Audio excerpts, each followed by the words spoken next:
안녕하십니까. 오유환 목사입니다.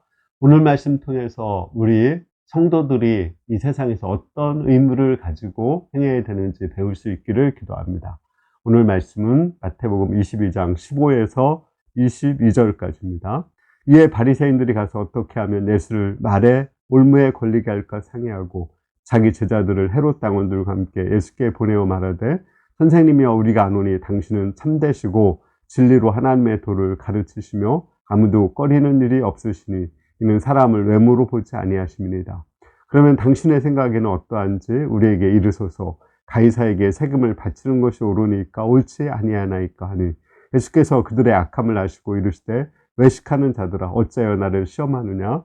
세금 낼 돈을 내게 보이라 하시니 데나리온 하나를 가져왔거늘 예수께서 말씀하시되 이 형상과 이 글이 누구의 것이냐. 이르되 가이사의 것이니이다. 이에 이르되 그런즉 가이사의 것은 가이사에게 하나님의 것은 하나님께 바치라 하시니 그들이 이 말씀을 듣고 놀랍게 여겨 예수를 떠나가니라.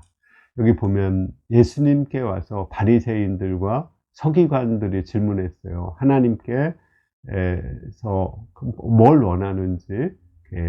가이사 황제에게 그 당시 로마의 식민자로 있었는데 세금을 바치는 것이 옳은지 세금을 바치지 않는 것이 옳은지 이 질문을 했습니다. 그 당시에 헤롯들은 그 세금을 바쳤죠. 그 로마 그 정권을 인정하고 그 로마에 그 세금을 바치고 거기에 굴복하며 살았습니다. 그러나 그들은 하나님께는 11조라든지 천열매를 드리지 않는 그런 자들이었습니다.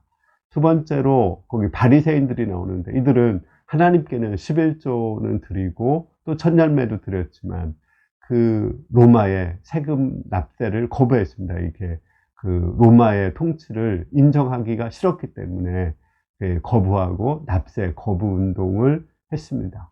근데 이에 대해서 예수님은 어떻게 말씀하셨을까요? 예수님은 하나님의 것은 하나님께 또 가이사의 것은 가이사에게 바치라고 했어요.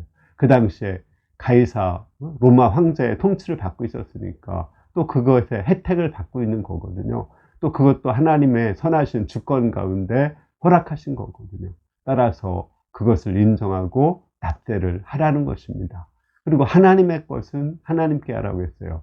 그 하나님께 드려야 될 11조라든지 또 천열매 드려야 되고 우리가 또 마음과 목숨과 뜻과 힘을 다해서 하나님을 사랑하는 것 그것도 해야 되는 것입니다.